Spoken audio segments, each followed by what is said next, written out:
I think that was going to work. Sorry.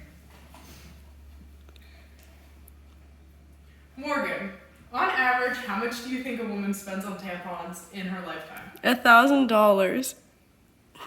That's pretty close, actually. But according to Duquesne University School of Nursing, the total amount women spend on tampons is approximately $1,773.33. This number might not seem that high until you put it in perspective.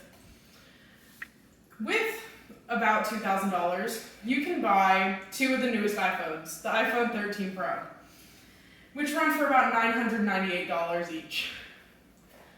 So, since the prices are so high, menstrual products should have their prices reduced because of the necessity for the products, the weight of the tampon tax, and the production of free products in other countries. The first reason the price of menstrual products should be reduced is because of the necessity.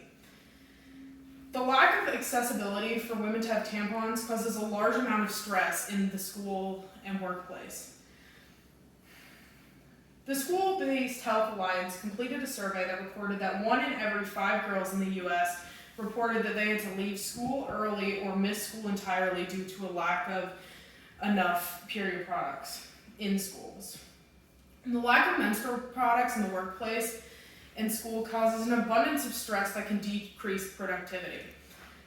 When we're already under so much stress in school from homework and assignments and tests, we shouldn't have the extra ones from essential products that we should have provided for us. The high price of sanitary products is also so dangerous because of the weight it can put on people who have low incomes and can be homeless. Because with limited products, women are forced to wear tampons or pads longer, which can really affect your health. According to MayoClinic.org, tampons should be changed frequently, at least every 4 to 8 hours. By leaving a tampon or menstrual cup in for too long, it can cause toxic shock syndrome, which is a bacterial infection that can cause major issues. And another reason that these tampons should be less expensive is because of the weight of the tampon tax. According to Investopedia.com, tampon tax is a term used for the tax imposed on menstrual hygiene products by a government. These products are not subject to a unique or special tax, but are classified as luxury items. Now, these items that are so necessary should not be considered luxury, considering we need them every single month. And so the higher tax really affects that. Natasha Bach has reported that women end up spending an estimated $150 million a year collectively on the sales tax for these items. There is still a tax on these menstrual products in 30 states in the US. While Pennsylvania is not one of them, there's still so many states that still have this issue. And now for any men who might not think this directly affects them, it's highly likely in the future, well, you already have one, but you'll either have a wife or daughters. So you will have to deal with this tax if you don't live in Pennsylvania, having extra impacts on your finances. So it's likely in the future that you will be affected by this unfair tax. Now you might be thinking, how do we know that this won't cause issues in the future if we reduce the price? Well, in 2020, Scotland was the first country to make menstrual products entirely free. So, according to the BBC, the Period Products Free Provisions Bill was introduced by Monica Lennon, who had been campaigning to end period poverty since 2016.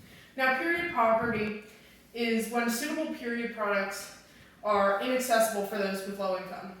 And according to a survey with 2,050 responses performed by Young Scott, 25.5% of those who responded had difficulty affording these products.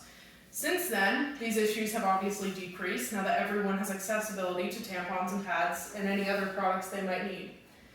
While this country has seen some successes, there has also been ones that have not successful times, such as Uganda. The issue in Uganda is because they do not have accessibility to sanitary places for like bathrooms. So these young girls are getting their pads and they're disposing of them in their latrines. But the issue is other kids see them and they are teased for it because of the lower acceptance of menstrual cycles and periods in other countries. So, while this affects their country a lot, we don't have to worry about that here. So, having the free products here would not have a negative effect on us because our bathrooms are much more clean and we don't have to worry about being embarrassed about our periods here. In conclusion, sanitary products are extremely important for women. They keep us hygienic and keep everything much more relaxed in that time. So, despite how important this product is, we still have to spend a significant amount of money on this. And the price should be reduced because of how important these products are, how heavy the tampon tax is, and how Scotland is one of the countries who has successfully been able to make these products free.